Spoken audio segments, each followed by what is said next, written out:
Hey guys, we're back. I'm Shane. Zakk. And we are here once again in this great new setup, which is much better than my attic with screaming kids. How's everybody doing today? How are you, Zakk? All right. How was work? Did you get up at 4 in the morning and go to work? Well, this morning I got picked up by a coworker at 5:15, so I didn't have to get up too. You got to sleep in. That's good. 5:15. I did. Somebody. So what do you do again, for people who are wondering? I'm a heavy equipment Are you mechanic. some kind of laborer? No, I'm just kidding. Downfall of a droid, okay? Downfall of a droid. Downfall of a droid. So I will drop some knowledge real quick, okay? So this is the absolute second episode ever actually produced. Of this series. Yes. So when it aired, this was the second episode. No, like when they were making it, like, you know, because I'm sure they make a bunch of them. This is the second episode they made in terms of, you know, like in terms of animation quality and assets. Was it released second? No, it wasn't. Consecutively? No, it wasn't released second. Because there's a It was movie. the second one produced. It was the second one produced when they made it, yeah. Right. And then they kind of came up with the order by itself, yeah. Okay, so Rookies, what did you think of that? Oh, it was good. Mm-hmm. I like that episode where they sneak attack. It's kind of like you know, the Decepticons in the Transformers movie when they fucking ambushed the Autobot base on Earth. Yeah. You wouldn't know. You don't remember. I don't remember shit now. I'm just. But it just reminded me of that. Yeah. But it actually reminded me of the conversation between Megatron and Starscream, where he's like, you know, you're an idiot, Starscream. Oh. I don't know. Okay. If you know, you know. But you know, if you you don't, it ain't important. Okay. But no, I liked that episode. I liked how, you know, a lot of the Dominus squad went out. Mm-hmm. You know, only two were left with Yeah. Fives and Echo. Yeah. Correct. Mm-hmm. You know, Heavy went out like a man. Like a damn man. They did. Yeah. And you know, they're talking about the droids were like, you know, do we take prisoners? Yeah. I don't. Yeah. He hits the button. It was badass. Yeah. Yeah. So they're on the Rishi moon. So. Cut Up is the one who got ate taken by out by the goddamn Rishi eel. Yeah. The Rishi eel. Man. That'd be a bad way to go. Yeah. Fives and Echo end up at the very end of the episode. You remember what happened there? Well, they he said you're not shinies anymore. Yeah, they got They brought in promoted. the 501st. They joined right? the 501st, Anakin's personal squad, which is they are. Which they become a bunch of Jedi killing some bitches, but you know, Yeah. it's okay. You know, Yeah. that's it. They're doing the job. Yeah. Whatever. So today we're starting a new arc. Okay, Downfall of a Droid. I'm not sure. Don't even look at the screen. Don't read the synopsis. We're going to start now. I'll read the synopsis. Now. You should listen to your Padawan. As you listen to yours, my old master? No, we're going to stay and fight, and I think I know how to beat Grievous at his own game. See, Anakin has a lot of autonomy. You know, being a Jedi Knight now. You know. Yeah. He's earned it. Yeah. He put in the work. Forward cannon, let him have it.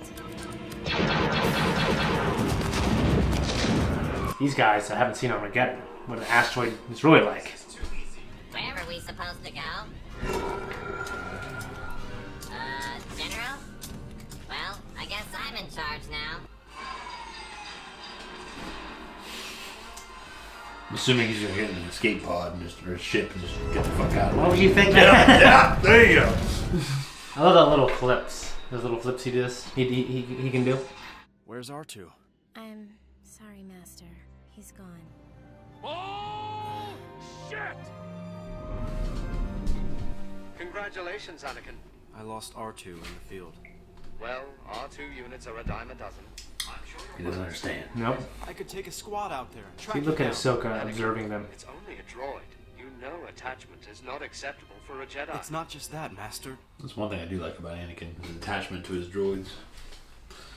Yeah. There's not much of attachment to C-3PO though. No. I mean, he considers it a gift to Padme. Help yourself, but be careful. There are many, unique items down here.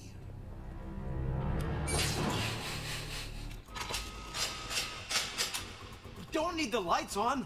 No, Goldie, the hatch. Never mind, I'll do it myself. Tear up this guy's ship. Goldie, shut these droids down. I'm afraid R3 is a little slow on the uptake.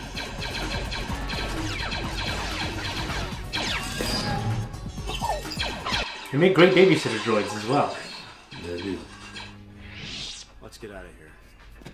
I told you there were no R2 droids down here. Sleazy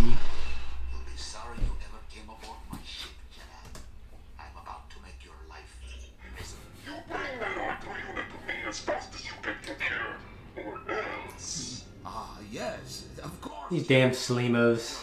Yeah. This is the perfect time for you and him to, you know, bond.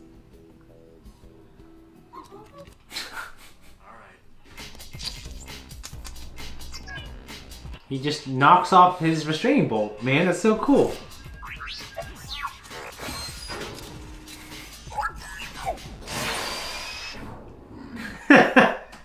R2's a gangster, man, isn't he? Well, he is, but Maybe a farmer. That's what you guys say, right? This guy's a farmer. no, what doesn't make sense to me is the IG droid being so fucking clueless. Yeah, I think it just... The Jedi says, Yeah. especially a Jedi like Anakin, Yeah. that they're a threat, and the asshole just doesn't know where he went. Yeah. You know, it was not a well-established plot point. Let's hope Grievous didn't hear that. Ah. Yeah, he heard it. What do you mean the laser guns won't fire? Gus.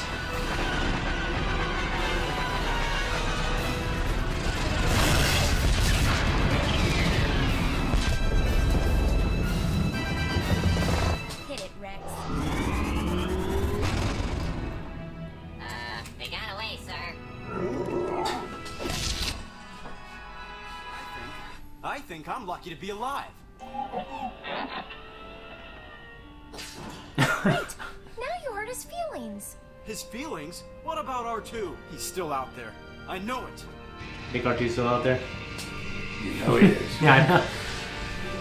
Hey guys, how you doing? That's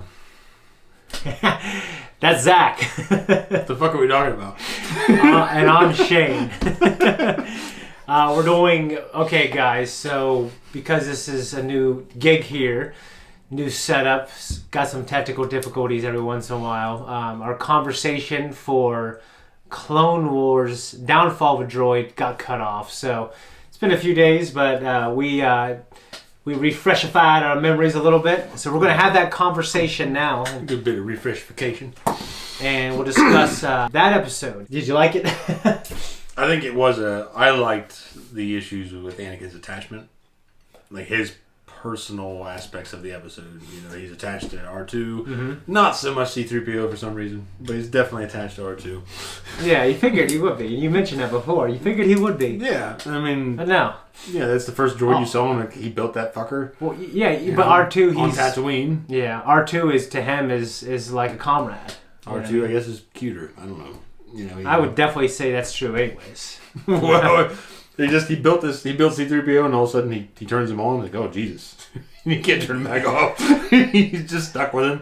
Yeah. Grievous has been, they've been ambushing Republic ships, Republic fleets, and Anakin is basically told, he's advised by Obi-Wan Kenobi, hey, you need to leave the Bothway system. And Anakin's like, no, we're going to beat these guys. Anakin is headstrong.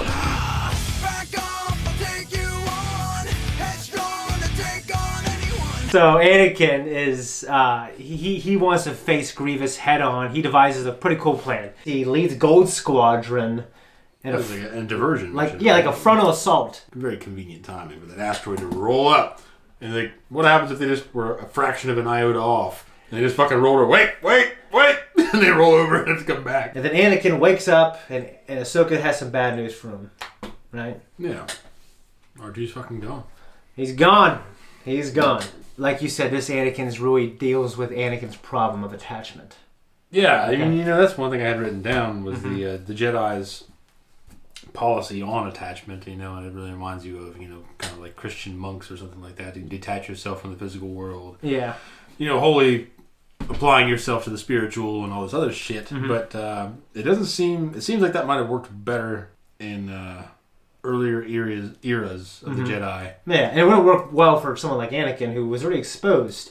So they broke their own rule anyways. Yeah, and you know that there was no kind of, you know, I would say spiritual or moral evolution with that ideal.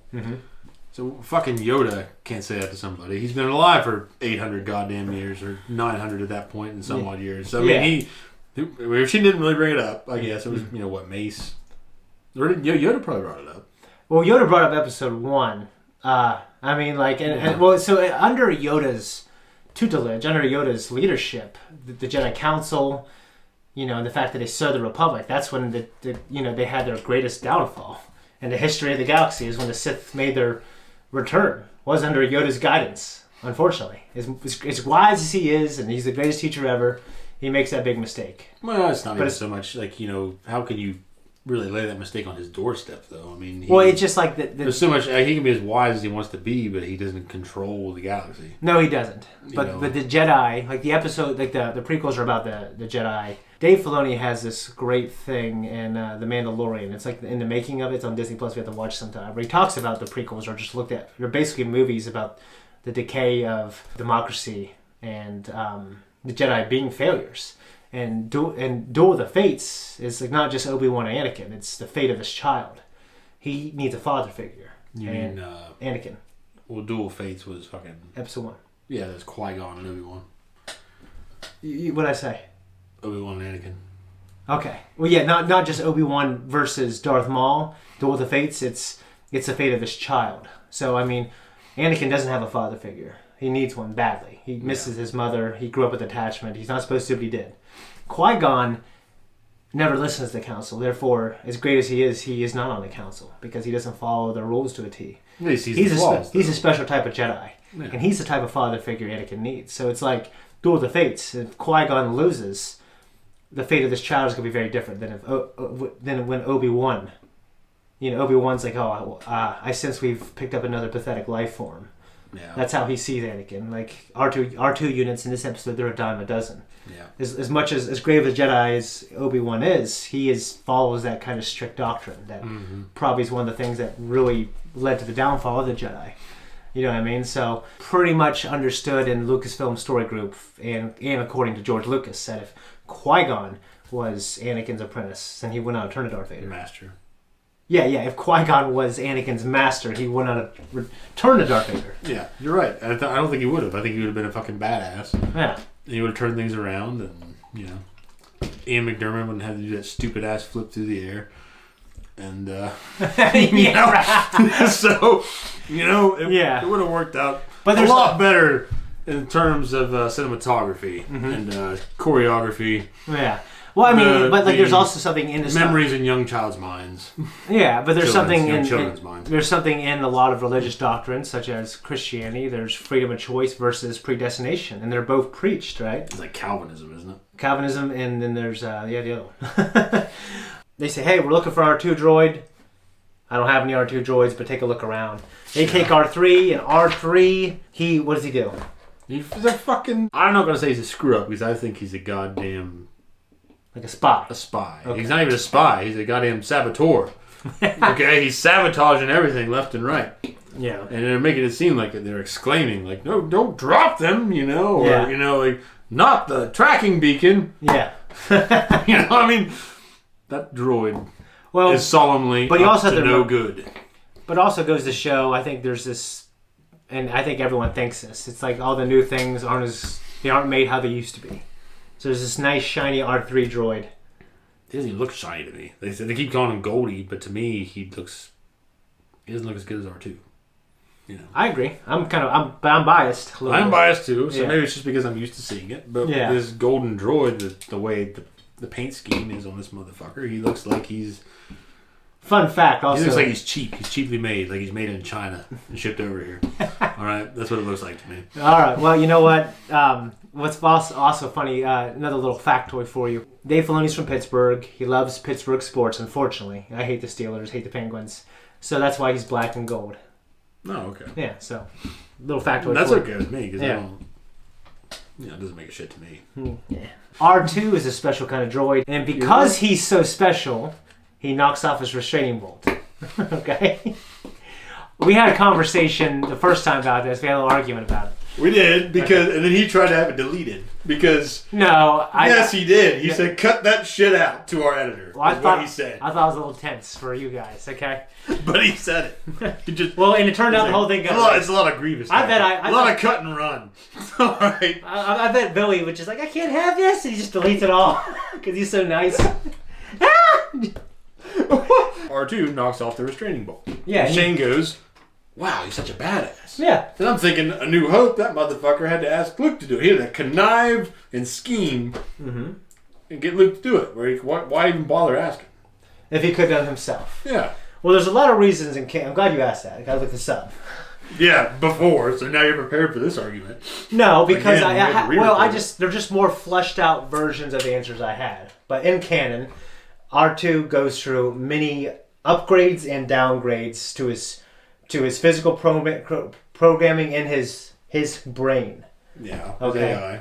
Yeah, his AI. So it could be said cut and dry that his ability to do that later on, after he's given to Antilles on the Tantive 4 in episode 3, that a lot of those things were downgraded, taken out of him, especially when he's going to go into service. Well, that sounds like a lot of horse shit. Grievous has a listening post. Anakin says, hey, I'm going to go out there, scope this thing out. He gets in his hyperspace ring, gets there. R3, what does R3 do? R3, goddamn, that saboteur.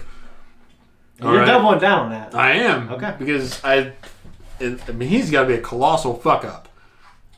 You know, and even some colossal fuck ups are idiot savants. Yeah. But he is like to the point where he's just, someone should shit can him and eject him from that fucking droid pod and let him float out into space. I feel bad, you know. I don't feel bad at all. I mean, this asshole's turning on tracking beacons. Yeah, and dropping engine power. Grievous happened to hear it. Yeah. Happened to hear it. It's an active war. Mm-hmm. He's probing for that kind of shit. Yeah. Happened to hear it. Well, Anakin was hoping he didn't, but he did. What did Anakin say? He basically says, I hope and I think R2's still out there, and if he is, we'll find him. So what do you think's going to happen with R2? Do you think he's still out there? You know he's still out there. Yeah. I mean, anybody that, you know, there's not... When you know something before a character knows something, it's kind of just like... It just takes away from the story. It robs it of something. Like you're sitting there waiting. In some ways. You're sitting there waiting for the character to find out what you already know. But there's a lot of good suspenseful things I've seen where the audience knows something before a character. Maybe, and you're right. Yeah. So I think, and I'm saying just because this fucker writes for DC or whatever. Yeah. He doesn't mean he knows everything. Yeah. It's just something he mentioned that I thought was worth taking into consideration. Well, I guess if you're going to do that, you should do it well. Is what you're saying. Yeah. I think any rule in film can be broken if it's done well. Yeah, I'm not saying to make sure it's suspenseful and not. Yeah. It's to make sure that delivery is suspenseful and not like Jesus, dude. Come on. We know R2 survives. Yeah. We know R2 makes it through. Well, what's cool is like this show is the very first Star Wars that a huge population of people were exposed to. Like they see the cartoon first when they're, season 1 when they're 8 years old, and they grow up with it until they're 20. You know what I mean? Because like they stopped producing this, I think after season 6 because of the Disney acquisition, and then it's not on for like 5-6 years, and then they have a final season. You know what I mean? So there's a lot of people here like this was to them, this is their Star Wars. Yeah. Then they go back and watch the movies. You know what I mean? So like, there's this I think it's a very good order to watch the Star Wars in. Well, first of all, there's this guy. It's 4-5. You had the revelation at the end of 5. Then you have, okay, is that true? Is it not true? I don't know. Let's watch 1, 2, 3, and then 6 to finish it. The way it's, you know what I mean? Yeah. So this guy, his kids are obsessed and they know the Clone Wars. That's all they've watched. They don't know anything about anything else. He took them through 4, 5, 1 through 3, 6, and it was the most mind-blowing thing for them that their hero could do that. Turn dark side. Yeah, I think it's really cool. So for these people, a lot of these kids, this is their first Star Wars, and it is their, it is their episode. Look for us, the EOT, and then growing up 1, 2, and 3. You know what I mean? Yeah, for me, it wasn't even like that. I mean, for you, maybe it was. I got bits and pieces from kids in school, and then I just fucking started watching something at some point, and it all just kind of started coming together in pieces. Well, the first time I really got into him was with you, episode 1. But before that, I really got into it with the special editions. I remember when I was in fucking grade school, and I didn't even know what it was. Yeah. You knew Luke and Darth Vader. You knew the No, I didn't. I know anything about any of it. I was raised as a kid out in the country. Yeah. At that point, like completely. Like I didn't know shit about anything in pop culture. And then I started meeting kids in school that brought in like the little micro machines. Yeah. The Star Wars micro machines. Yeah. Which were awesome. I'm like, what the fuck is this? And they started telling me about it. They started telling me about the story, and I'm asking questions, and I go home and ask questions like, what is this? I'm asking my parents, who are people that I remember people salt of the earth people that fucking bale hay, and I can't imagine your dad knowing much about this stuff. No, he would not have. Maybe your mom. My mom knows. Yeah. My mom is enough into pop culture that Yeah. she would have known, but no one exposed me to it. Yeah. I didn't fucking care. We talked about this, and it doesn't seem like a long time, but we talked about this episode a lot. Do you have anything else to say? I think it about covers everything. I mean, I didn't take many notes, just the important shit, and we covered all of it. So. Okay.